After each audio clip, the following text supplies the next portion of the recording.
Sahanavavatu Sahanau Bhunaktu Sahaviryam Karavavahai Tejasvinavadhidamastu Ma Vidvishavahai. Om Shanti Shanti Shanti. Let us meditate on the Supreme Reality present in all of us. Om peace, peace, peace.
So today's topic, as you know, is the concept of liberation in Vedanta and Buddhist tradition.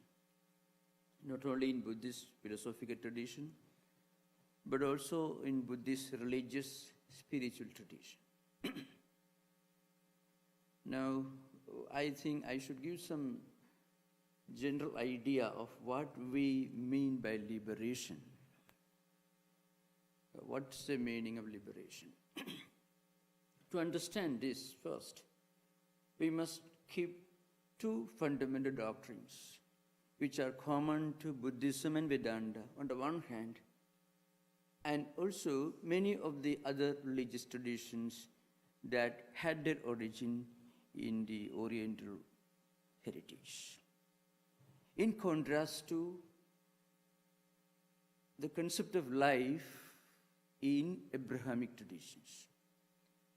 These two fundamental principles, one, the doctrine of law of karma, and then the doctrine of rebirth, or we call reincarnation. These are two fundamental doctrines which are special to both Buddhist and Vedantic traditions when we compare them with the Abrahamic religious traditions. So, what is the meaning and purpose of life? Normally, when we discuss life, we begin as students, then people get employment, then they play different roles in society and also in family. Different professions from the social point of view, and different stages of life from the point of view, perspective, the institution of family. Daughters, sons, husbands, wife, mother, father, grandfather, grandmother, and so on. Now, in all days, one common factor is activity, action. Some kind of action we have to do. We cannot really keep quiet mentally and physically, even if we try hard. Physically, we may be able to keep quiet. But mentally, it is impossible. Because the mind always will go in search of certain ideas, concepts, thoughts. So mind doesn't keep quiet. In fact, Gita makes an interesting point. Anyone who pretends actually is pretending. That's what Lord Krishna says. That he is doing nothing when he is physically inactive.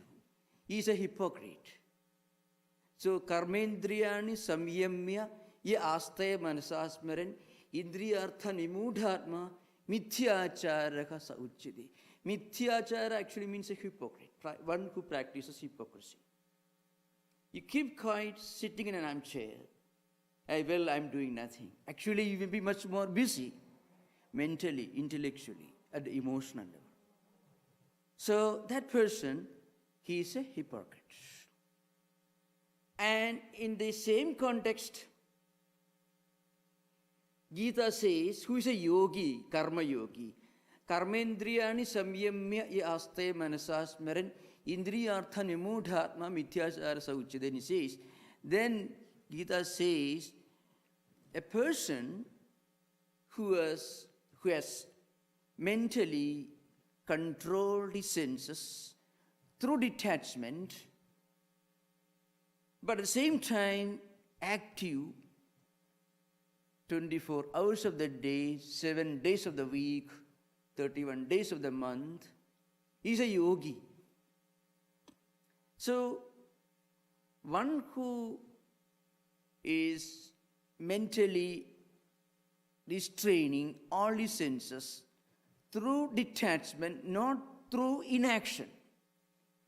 When a yogi thinks of himself as something other than this body-mind complex, he can identify himself as something that goes beyond the body-mind complex, and he can dissociate, detach himself from any entanglement, emotional entanglement, even when he or she is fully active.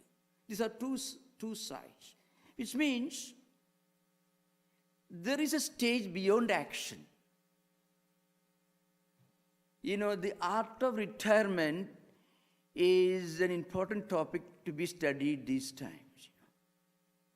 People sometimes are afraid of being branded as irrelevant, retired, useless, when they stop being physically active. That is a tragic, horrible state of modern civilization. If after reaching a particular age, if we can sit back and look at life and just enjoy remaining physically inactive, you already worked for 40 years, 50 years, and still you can be happy and contented even when you are fully retired from active life. So if a person cannot keep quiet, he is in a much more miserable condition. So some people say, well, I should be always active. I can't keep quiet for a minute. Actually, it is not a very complimentary statement. Though he may mistake, well, it is a great thing to be always active. That will take us to the concept of liberation. In Vedantic tradition, there are 4 fundamental values. You start being a student, then you become an householder, then you retire, and then finally you reach liberation. Dharma, Artha, Kama, and Moksha. If you lead our active life, guided by some higher principles, then we will learn the art of retirement. Then we can be free from action. We can live a retired life without frustration and without feeling the need, feeling the compulsion to be engaged in some kind of activity. that is actually the highest value of human life. Action is necessary. Freedom from action also is necessary.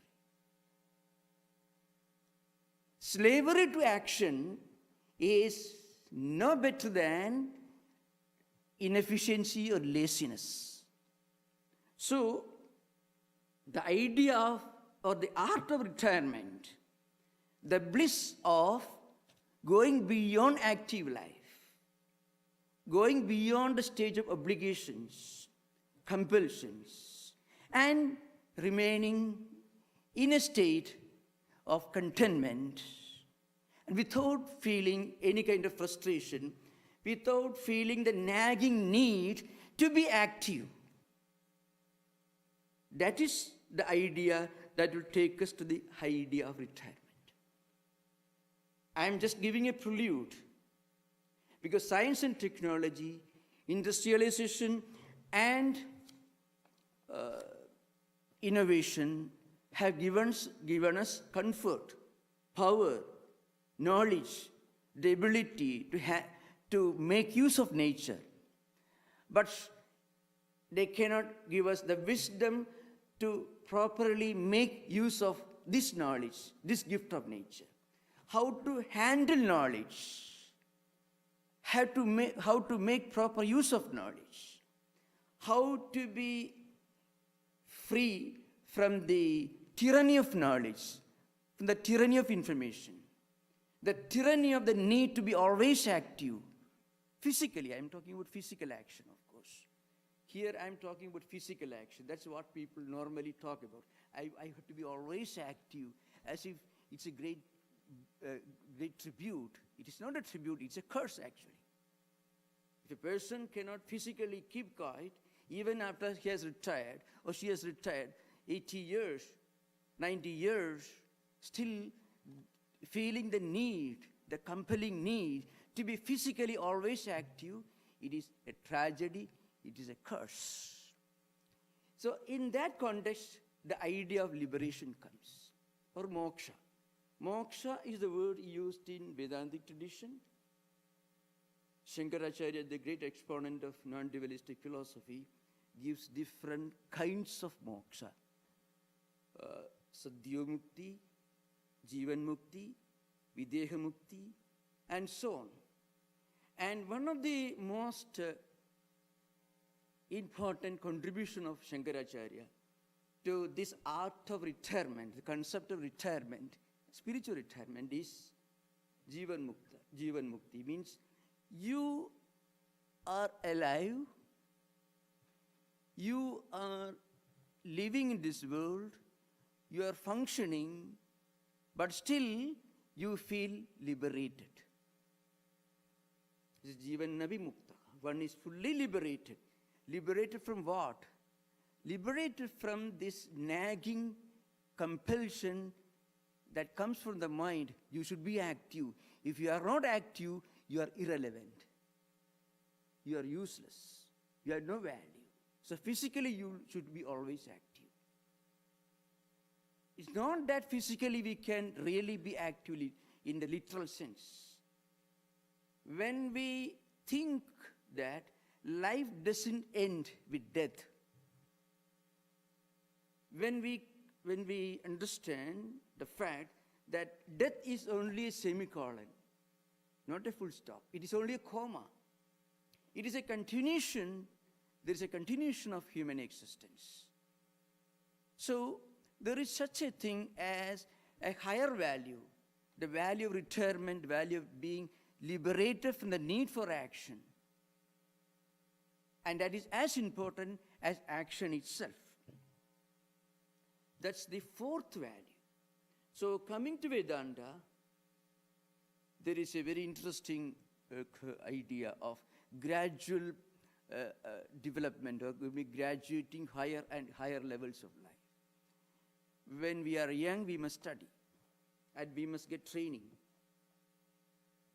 How to function, how to play different roles in different stages of life, different roles in the family setting, and also how to play the role of an ideal member of society, an ideal citizen of the country, and so on.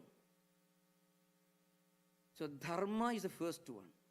Dharma is the guiding principle, the foundational principle that will help us to play these roles with wisdom. All these roles we can play, but we should remember these roles should come to an end. Just like if a kindergarten boy, a primary school student, thinks that there is no education beyond the primary school, then he won't reach higher levels of intellectual development. So also, a citizen or a member of a family, whatever may be that particular stage, husband and wife, brother or sister, father and mother, whatever it is, or different functions of citizens. Before we get ready for that role, we must be able to make use of what we study. For that, Dharma is necessary.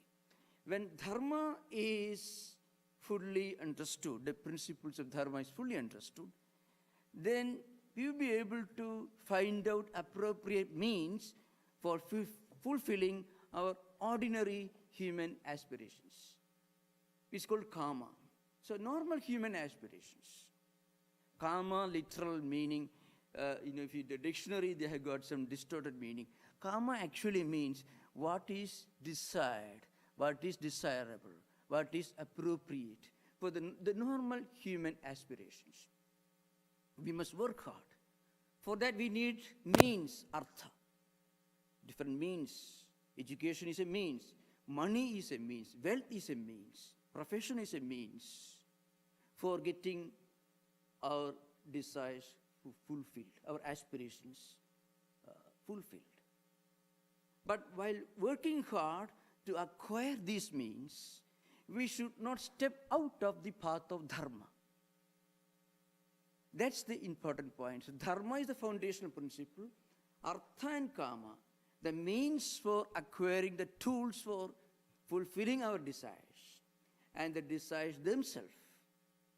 They are also important. But then, if you work hard to acquire those means,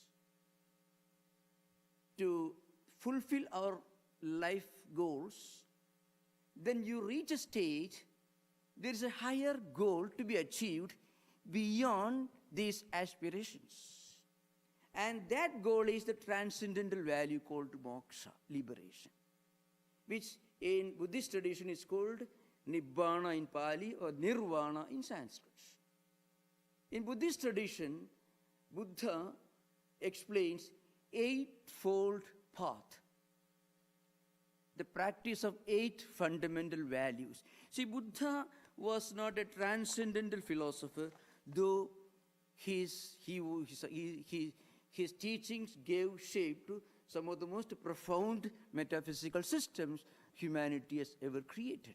But he himself was not concerned about the fundamental questions of God, the origin of the universe, ontology or epistemology or metaphysics. He was not concerned, he was not bothered. He was concerned about some of the problems that everyone in this world faces. You see a dying man, you go to a crematorium, you come back, oh, there is such a thing as death. We know intellectually, but when we face the truth of a person being, or not a person, something that was a human being pushed to the tube, that moment you realize, well, this is the end of the journey. And then you come out, you see a big stone, people throw flowers there. This is the end of human journey. So you suddenly think, is there higher meaning for human life? So death is a painful experience. Sickness is a painful experience. Old age is a painful experience for those who do not know the art of retirement, of course. So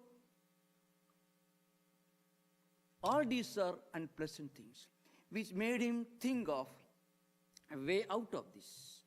He did not go in search of a God. He went in search of a higher meaning of human life.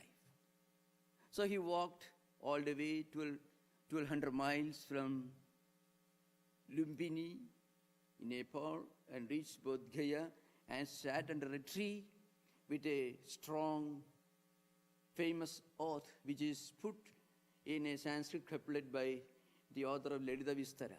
He says, Ihasane sushudu me shariram tugasti mamsam chi vilayam chi atuhu aprapi siddhim bhujanmadurlabham naivasanat kayamatas chalishyate. So my body won't shake from where I'm sitting till I realize the true meaning of human existence. And what he discovered was four noble truths. The fourth one is the path to liberation. What's called highest spiritual transcendental value. This life is a painful experience. That he realized. Dukkha. Buddha's dukkha was not a state of misery. If a poor man aspiring for money, if a person is suffering from poverty or sickness, he will be unhappy. That was not Buddha's unhappiness. Buddha's dukkha was actually a kind of inner divine discontentment. It is called in Patanjali's system, it is called Parinama Dukkha. Where Patanjali's Vyasa commentary says, Yoginameva Krishnadi, means this higher dukkha. That means a quest for higher meaning for existence. A discontentment or a dissatisfaction with the existing state of affairs, which is propelled by a quest for higher transcendental meaning for human life. That was his dukkha. So he said, there is such a thing as dukkha, there is a cause for it,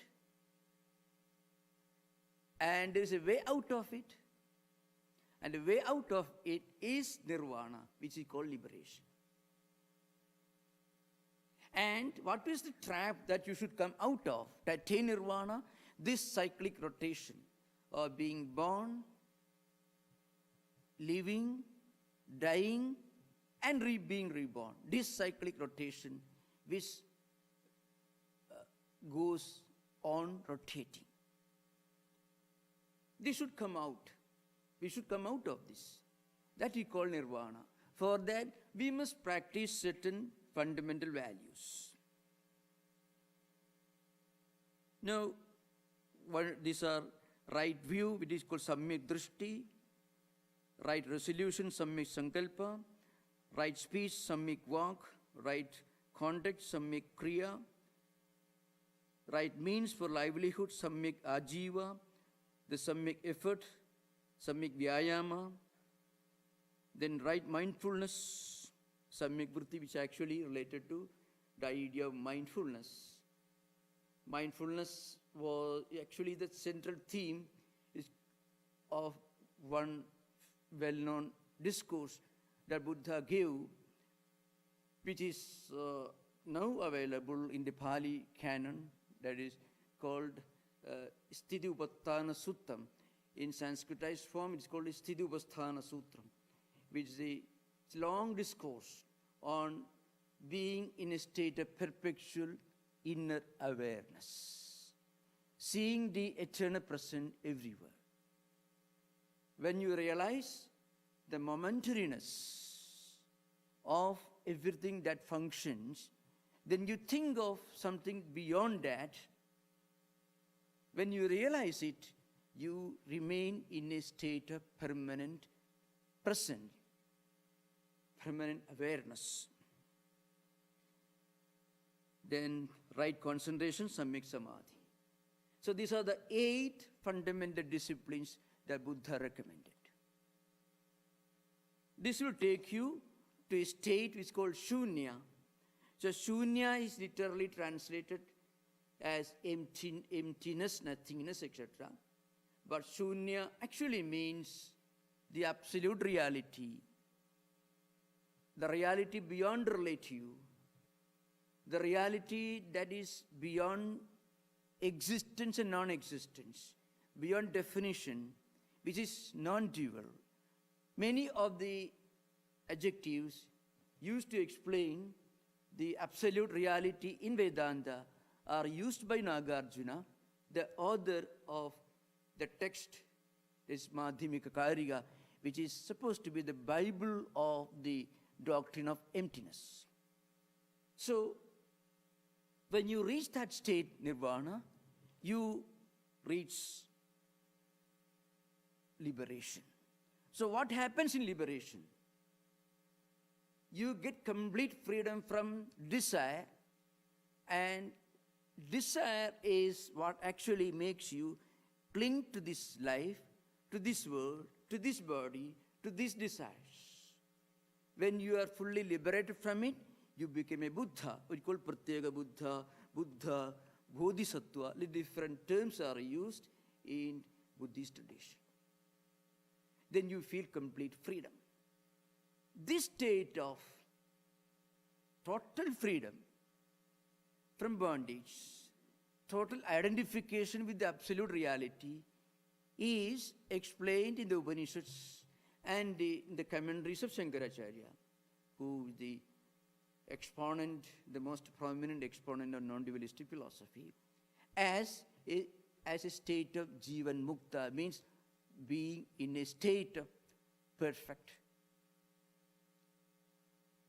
awareness, when you emotionally, mentally transcend the physical dimension, the psychophysical complex.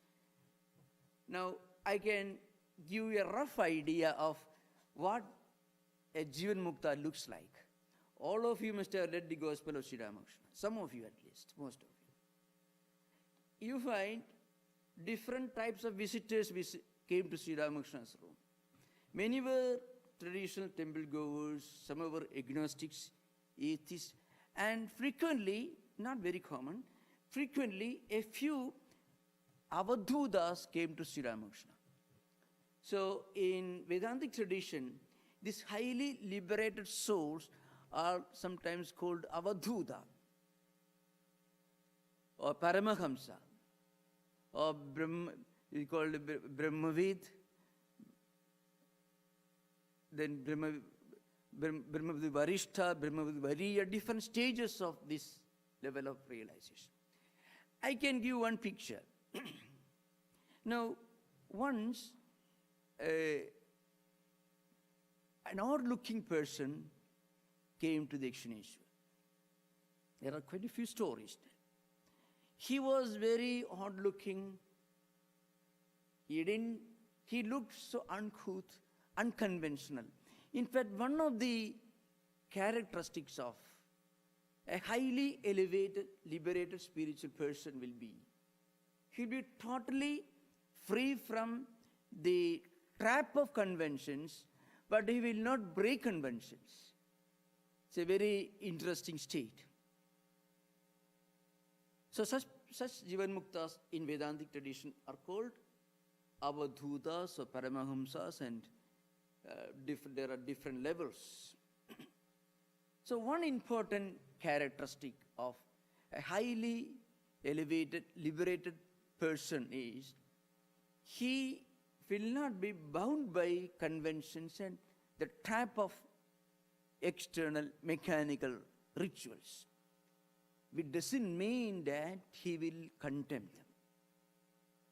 So, if you come across some spiritual persons who tell you, oh, I don't care for these lectures, I'm totally content. I only for the samadhi, nothing less than that. So you should compare a person like that to a professor in Stanford who will tell you, oh, I won't care for this alphabet. I don't care for any of this. See, without using the English alphabet, how can you write a book? A doctorate thesis you may be writing, but for that you have to make use of the alphabet, which you studied as a kindergarten boy. So a professor, a really learned person, will not condemn the lower levels of education. Rather, he will be free from the trappings, from the limitations that a kindergarten boy may be under. When you are a little boy studying in a primary school, you have to work hard to master the alphabet, the primary, the preliminary mathematics, algebra, whatever it is. But when you become a scientist or learned professor, you won't condemn what you studied at the lower level. Rather, you transcend them. You go beyond, you don't go contrary to that. Like that, a highly liberated soul will not condemn rituals or mechanical practices, faith systems, or conventions, but they will be beyond them. It is called atitatvam, means going beyond, transcending the limitations. So this Paramahamsa came to the Dakshineshwar. He took a plunge into Ganga. He didn't perhaps wipe off the water from his body. Then he moved about, and there were some dogs, cattle, eating food from the leavings, leftover of people who have already finished their food. And he sat with them. They also didn't mind. And then afterwards he left the temple. He ran rather. Then Sri Ramakrishna told his nephew, Hriday, look here, this man is a Paramahamsa, he is a highest liberated soul. You go and you ask him questions. So his nephew, Hriday, went after him. And that person tried to repulse him, drive him out by throwing stones. But Hriday didn't. Hriday continued chasing him. Finally, that great spirit, that great Paramahamsa looked back and told, when you don't see any distinction between the ditch water in the, running through the dirty lanes, and this pure Ganga, the water of Ganges, then you don't see any distinction. When you are able to look upon them as the same, then you have reached the highest knowledge. Now that is the state of a Paramahamsa. Now that state you find in the lives of some of the great mystics. I think the most illustrative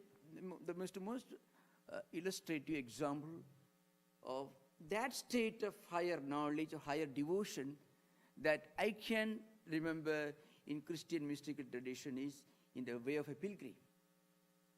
The pilgrim, when he learned the art of unceasing prayer from a Russian Orthodox monk who took him into his cell and taught him this, he was searching for a teacher who could teach him the art of unceasing prayer, the Christ prayer. When he actually learned it, his mind automatically, without effort, spontaneously, effortlessly, started flowing towards God. The highest devotion and highest knowledge, which is called liberation, at the experience level are the same. So this is the highest state of liberation. And Vedanta says there are great men, there have been great men and women who actually realize this state of liberation even while living in this world. And some of them became very odd like this, and some of them became kings. In the Brihadaranyaka Upanishad, there is a story of a king, a busy emperor. He was a liberated person. He is described as a person who has reached liberation. So even while living in this world, while doing our duties and responsibilities, we can have this highest liberation. Now, Vedanta gives a very, very systematic description of how one reaches this. In the traditional Vedanta metaphysics, there are 4 Mahavakyas, 4 great statements. The teacher helps the student to wake up from his long spiritual sleep, by telling him that the absolute reality or the God in the popular language that you're looking for is actually present as a divine spark within you. This is the first instruction which a teacher will give to a student who is fit for that, who has reached the highest level of spiritual fitness. That is called Chitta Shuddhi, or mental purity, purity of mind, purity of intellect, purity of the memory system. The Mahavakya is called Tattwamasi. You find in the Chandogya Upanishad, 6th chapter. There are 16 sections. From 8th section to 16th section, you find long description. In 9 sections, you find description of what is called Tattwamasi Mahavakya Vichara. Means the description, exposition of the great statement, the Vedantic instruction. It tells you that the reality, God whom you are searching, whom you are praying to in a temple or a church, is not present only in the temple or a church or a place of worship. He is present everywhere, and He is present in you as the Atman. This is the instruction. And we can realize this through spiritual practice, through the practice of Karma Yoga or Bhakti Yoga. Or Raja Yoga. According to Vedanta, Raja Yoga or Patanjali Yoga Shastra, Yoga philosophy will not take you to the highest liberation. It can only take you to the highest level of spiritual fitness for liberation. That is the Advaitins' view. So you get this instruction. It's called Tattwamasi. And after getting this instruction, the student has to make up his own effort, either in bhakti or jnanam, in the devotional philosophy or spiritual realization. Our effort and God's grace, as we call in devotional tradition, are equally important. You may remember I mentioned to you long back the St. Teresa of Avila's famous illustration. A farmer trying to irrigate a field. The field is full of dirt and filth and stones and weeds and grass. And if he doesn't prepare the field before irrigation, before bringing water from a river, if he just starts irrigation, more weeds and grass will grow. He won't get any result. So before he starts watering the field, the stones, the grass, the weeds should be removed from the field. The field should be ready for irrigation. And then after making his own effort, by removing the weeds and grass, if suddenly it starts raining, it's like God's grace.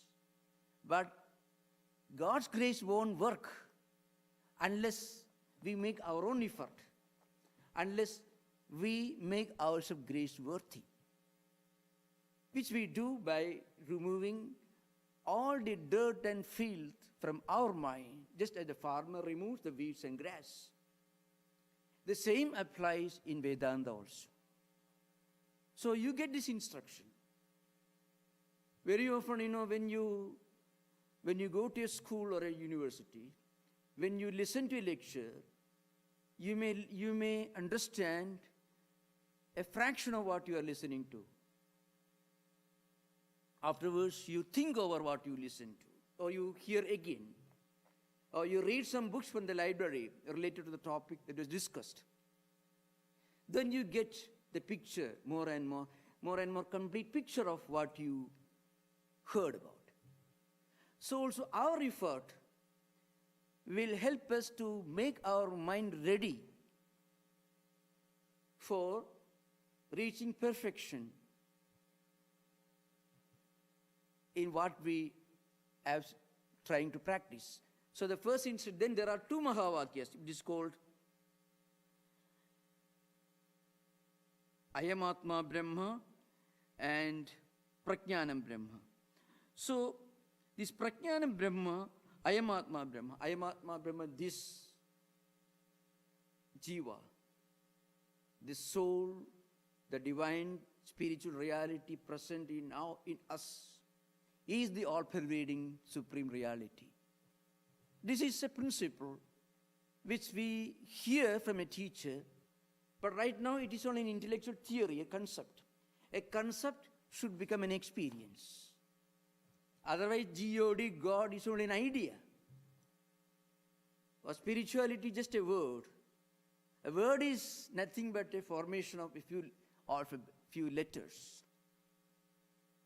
That's why Shankaracharya says we must listen to teachers, that we must internalize, we will rationalize. Srutya, Yuktya, Swanubhutya. This is Shankaracharya, like a slogan he shouts all over his works. You read the scriptures. Scriptures are important because the scriptures represent the recordings of great sages who had their experiences, who recorded their experiences in scriptures. Otherwise, the scripture is only a book. Sri Ramakrishna says, almanac gives the prediction, prophecy. You will get so many inches of rains. And you squeeze the almanac, only the book will be destroyed. You won't get a drop of water, Sri Ramakrishna says. All these ideas you find in the Gospel of Sri Ramakrishna, very simple, illustrative language. You use the word milk and you shout 1,000 times, but you are famished, undernourished. You should drink the milk, and then that milk should be digested. Then only it becomes useful to you. Like that, what we hear should become a part of our experience. Sutya, first we must listen, then we must follow the path. It is called Anusandhana Vakya, it is called. Because I am Atma Brahma. And also we try to explain and understand Prajnanam Brahma. Finally, after long practice, when our mind is ready, then what we heard long back becomes clear to us. I can illustrate this point with one example. If you are a teacher and you are teaching something in a university or a college, you have 100 students. If some students suddenly respond, you know very well this student has understood the truth, what you are teaching. Then you can explain that. He may be getting private tuitions. His father may be a teacher, maybe of mother, may be teaching him at home. So these are some of the possible explanations for the fact that he quickly understands what you teach. But suppose he's coming from an illiterate family, he's a first generation learner, and if he understands this, then the same logic, if you extend beyond this life, then he must have studied this, maybe not in this life, in previous life. So if we can quickly understand and emotionally respond to a great idea, it means our mind has become ready through the pursuit of this meaning in previous life. And then you know what happens? The instruction Tattwamasi becomes experience, Aham Brahmasmi. Then I am that all-pervading reality. This becomes an experience. This is how liberation is explained in the traditional Vedanta scriptures. Now, how do we reach this? The great teacher Shankaracharya himself says, you can start from where you stand now. Sometimes we feel that liberation is a distant, remote goal that we can only think of, but far beyond our reach. It's not so.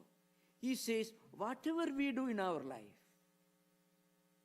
whatever work we are doing, can be transformed into a means, into an instrument that will take us to the highest goal. See, if there is a narrow bylane, and if you know that narrow road will take you to the freeway, then if you continuously move through that lane, you will naturally reach the freeway, which will take you to this destination. So whatever actions we are doing, even the most worldly minded person, worldly minded in the sense I don't mean a degenerate person, any normal human being who may not have a spiritual aspiration worthy of mentioning. There are people, they lead good life, but they don't care for anything higher or transcendental. Even such persons, if they want, they have a strong will, they can convert their normal human activities, secular activities, into a means for the highest liberation by linking that karma or action with yoga. It becomes karma yoga.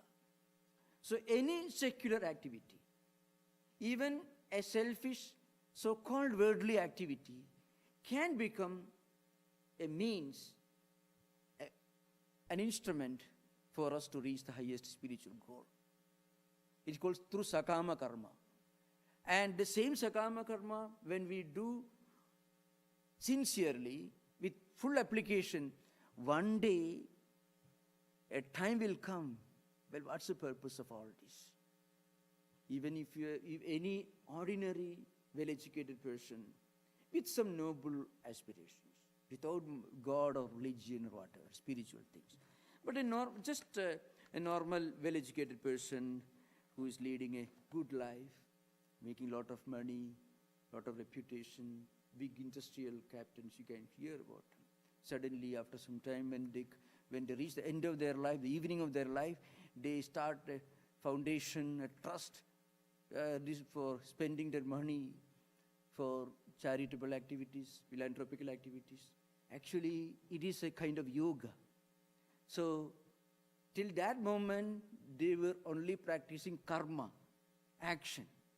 Now karma becomes yoga, at least the most preliminary stage of yoga. Because unselfishness is a kind of internal detachment or non-attachment. And without this non-attachment, a worldly-minded industrialist cannot suddenly part with $1 billion to make a foundation to help the people suffering from AIDS or such problems or to help people who are suffering from natural calamities. You can't do that. So suddenly you find this happening. So actually it is the first stage. This happens when they practice some kind of dharma. Sincerity, efficiency, total application, even for a worldly goal, is some kind of dharma. Because you're sincerely working hard to make your family happy, to create wealth. That pursuit at a higher stage will automatically take a person to the next stage of evolution. Well, I have made so much of money, but still taking sleeping pills every day. What's the use of all this?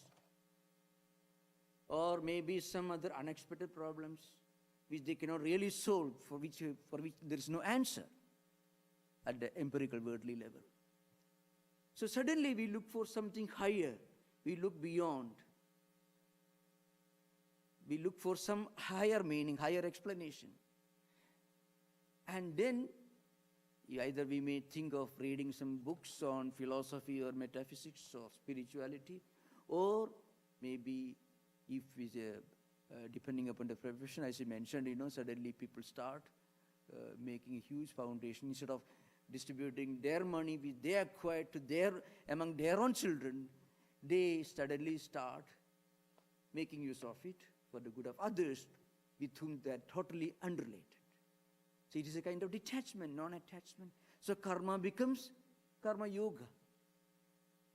And this karma yoga, it may not be in one life. It may be next life. It may be after several lives later. Vedanta tells you can start any moment, any day, anywhere. And not only that, Vedanta doesn't threaten you with damnation if you don't get 100% mark in this life. If you get only 10% mark, that will be registered in the spiritual capital, as a spiritual capital in the bank. In fact, this is the theme for discussion in the Gita. Arjuna asked this question, what I discuss now. Arjuna asks Sri Krishna one important question, the 6th chapter. Ayadi Shraddhayo Pedo Yoga Chalida Manasaka Aprapi Yoga Samsiddhim Kam Gatim Krishna Gachati. What is going to happen to me? The question is this. Suppose you practice meditation, japa, charity and so on, and then you feel you are not making enough progress, so you are not very happy. Is that you all wasted all these hours listening to Vedanta lectures, all gone, waste? We are not fully succeeded, we don't feel much of a progress within. It's all gone, waste. No, that's a strong answer, emphatic answer Lord Krishna gives. Whatever we practice in this life, even a few days of spiritual practice, a few days of listening to higher ideas, just praying once in your whole lifetime, will create a spiritual capital. And we are born again, your mind, internal system will retain this spiritual capital, and you will inherit this spiritual bank balance with a checkbook and fountain pen. And Lord Krishna says, Tatratam Buddhisam Yogam Labhade Paurodekikam Yatateja Tato Bhuya Samsiddho Kurunantana. If we feel some kind of an natural instinctive interest in spiritual life, or spiritual ideas even, is because we have had some acquaintance, either through practice or intellectual interest from previous life. So that's why any kind of activity can become an activity plus the highest transcendental value, which is called yoga. Karma is activity, yoga is a transcendental value. So they come together, then it becomes a royal highway to the highest liberation. So that's why I say, retirement cannot be something very scary, frightening, a terrible thing. Retirement, even for a normal human activity, professional activity, can be a right golden moment for us to think of something higher. That's why Krishna says, you won't be wasting anything, nothing will be wasted. Now, if you go to Buddhist scriptures, the traditional interpretation of nirvana is sometimes, it is called blowing out, extinguishing, getting free from. These are some of the meanings used. Free from what? Free from this rotating wheel of existence, which is called samsara in Buddhism and also in Vedanta. So samsara actually comes from, samsarati, iti samsara, that flows continuously. A wheel never, if you think of a wheel, you don't know where it begins, where it ends. And if you rotate along with the wheel, you cannot come out of it. You can come out of the wheel when you are able to look at the wheel rotating outside of you. So Buddha expounded this method, the cause of samsara. It's called praditya samutpada. To a link which constitutes a chain, a wheel, through which we go on linking. The most fundamental basis for this link is our clinging, our desire for worldly pleasures, worldly enjoyments. The problem is, even if we suffer, sufferings do not lead to wisdom. That is an important point, remember. Sufferings for all persons will not necessarily take us to wisdom. Suffering can people take to alcohol, drugs, many things worse even. So the ability to look upon the imperfections, the inadequacies, what we call the so-called problems of life, from a higher perspective comes through this spiritual perspective, which will automatically dawn upon us if we link karma with yoga. So every action can be turned into a yoga. People may ask this question, what is the use of talking about liberation in this 21st century, modern America, where competition, all these things. First of all, it helps you to think of something without the accompanying thought of how to make a few more extra dollars. The ability to look beyond utilitarian values. That's the most important contribution of this concept of liberation in Buddhism and also in Vedanta. To do things, to think of ideas which are not directly linked to some kind of tangible utilitarian enjoyment, any kind of utilitarian value. So that's why Buddha says one must come out of this trap through Samyak Sankalpa. That's a very important contribution that Buddha makes. Samyak Sankalpa means firm determination to live the life accordingly. Other things come together, Samyak Walk, Samyak Drishti, all these can come. But Samyak Sankalpa means the right perspective to life as a whole. That means there is a higher value, higher than the values related to life in this world, higher than utilitarian value. Once we understand this, we will be able to enjoy this life better, we will be able to live this life better. So I already explained this, some of these aspects in Vedanta. As I mentioned earlier, in Advaita Vedanta, as I mentioned earlier, Shankaracharya gave this unique concept of Jivan Mukti or liberation even while living in this world. So he says, through constant practice in one life and several lives, when you identify yourself with this transcendental reality, then what happens the rest of the life? So he gives the example of a pot maker's wheel. Now, the wheel is rotating fast. In ancient times, pot makers had to use the wheels. The wheels may be rotating fast. So, when he stops it, it doesn't stop abruptly. Even after he applies his feet to stop it, it continues momentum. So once a person identifies himself with this transcendental reality within, then he becomes a liberated soul and he reaches complete liberation when his life comes to an end. That is his view. So according to him, these Jivan Muktas, liberated souls, are Paramahamsas, Avadhutas, and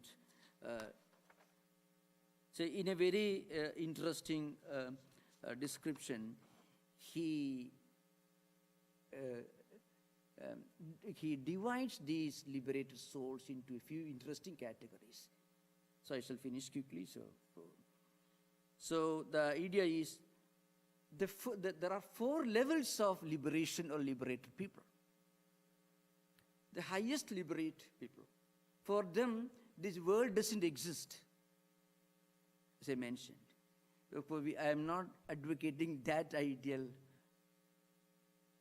at the ordinary level, but as a theory, I can say that is the state that you find in the lives and teachings of the highest mystics in all traditions.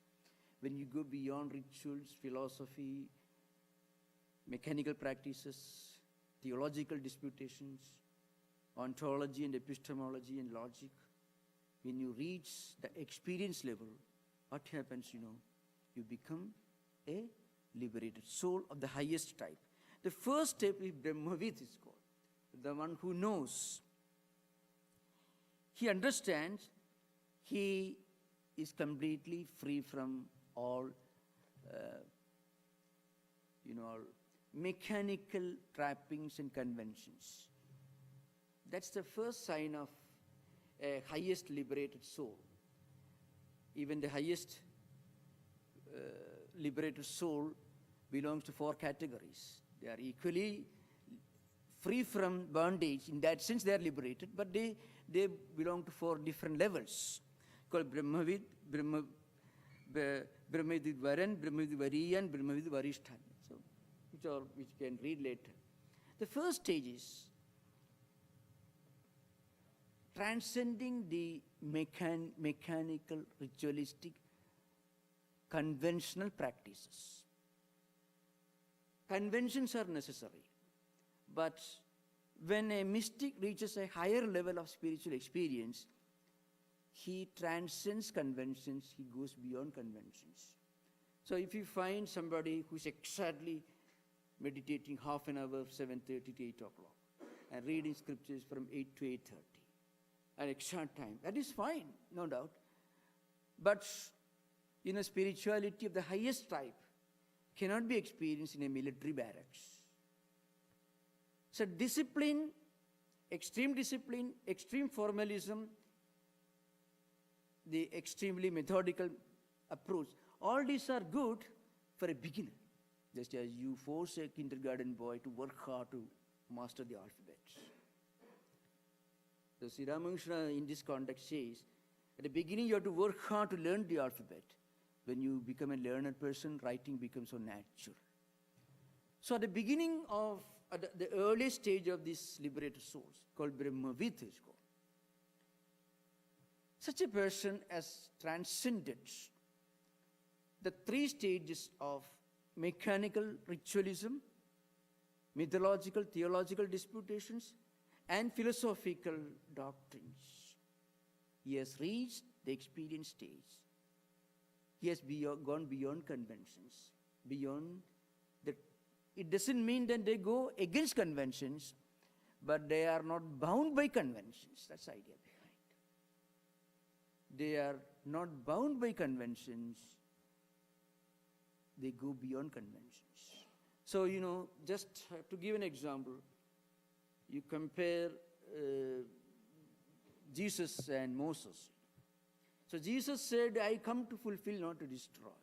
He was referring to the Jewish heritage of the great Jewish prophets. He said, I am not here to break or to condemn or to reject what they taught. I am here to fulfill maybe in a higher way, in a better way, so to speak. So the continuation of the same spiritual wisdom. So the Brahmavid, the highest liberated soul, will not break conventions, but he will be beyond conventions. The next stage is, Brahmavid Varan, still higher level, where such a person may look odd, strange, totally unconventional, as we found in the incident explained in the Gospel of Sri Ramakrishna. The third stage, Brahmavid Variyan, means he will be living this world, but he will look at this world itself as a dream. If we can, of course, it is not it is not a philosophy for people living in a very functional, modern 21st century society I'm talking about, but it's a higher ideal of higher mystical liberation. Those who reach this stage, Brahmavid Variyan, the third stage, they can look upon their own life and this world and life existence as a whole as a dream. Is it possible for us to look upon our own life as a drama being played out in a stage? It's not possible. The fourth stage is where they will be totally unconscious of the empirical worldly experiences or events. This world has gone for them, disappeared for them. They will be living in their own world. In Sri Ramakrishna's life, you find if you read the life of Sri Ramakrishna, you can see some of these illustrations. Sometimes he'll be totally unconscious. He'll be dead to the world. I mean, he is alive to some higher spiritual reality within. So that's the highest state. So as I mentioned, I'm concluding now. I'm coming back. I want to emphasize one point which I mentioned earlier. The practical implication of this idea of liberation in modern times. That's what I want to emphasize. First, We must be able to look beyond success. We must be able to look beyond material prosperity. We must be able to look beyond happiness. We must be able to look beyond enjoyment. So all these come together. If we consider happiness as the only goal of human existence, we are not going to get it, because happiness at empirical level cannot be a permanent experience. Activity by itself cannot give us peace. Shankaracharya says, karma nishtaya chitta suddhidvarena pushartha hedutvam na swatantriyana. Means he says, action by itself cannot take you to the highest liberation, he says. Because every action has its own inherent, unavoidable problems and imperfections. What you do may be happy for you today. Tomorrow you realize, well, it was rather I would not have done it. What you do will be happy for you now, unhappy for another person. So action, activity, responsibility, duty, all these worldly obligations by themselves are imperfect.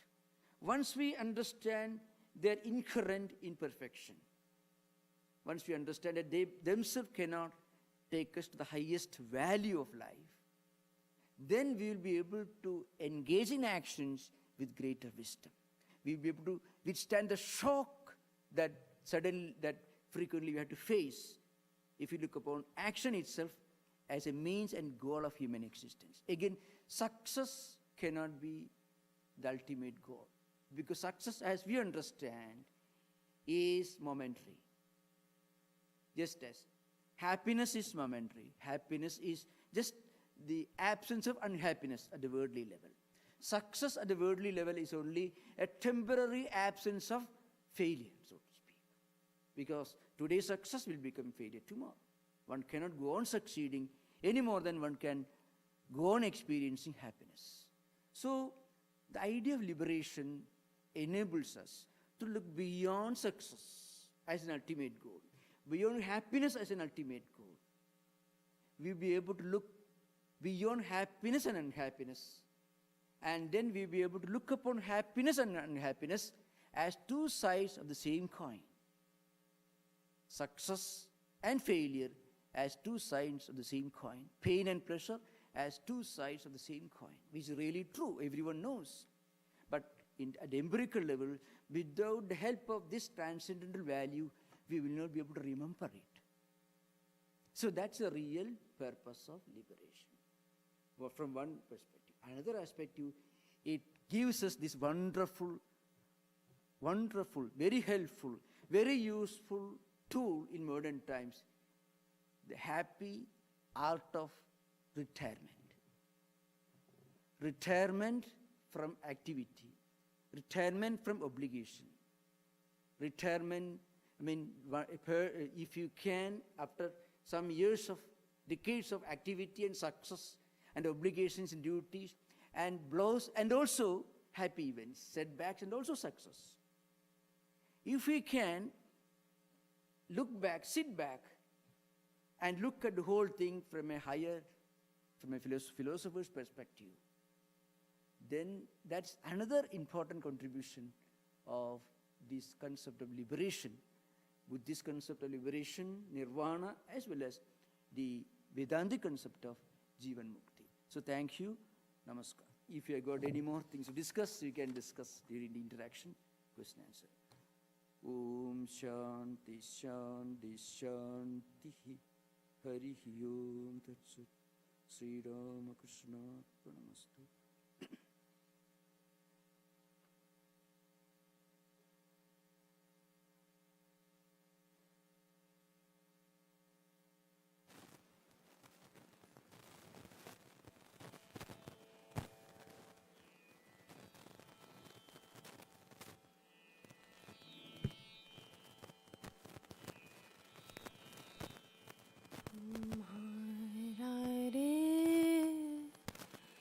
Ge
The subject for next Sunday is Infinity in a Finite World.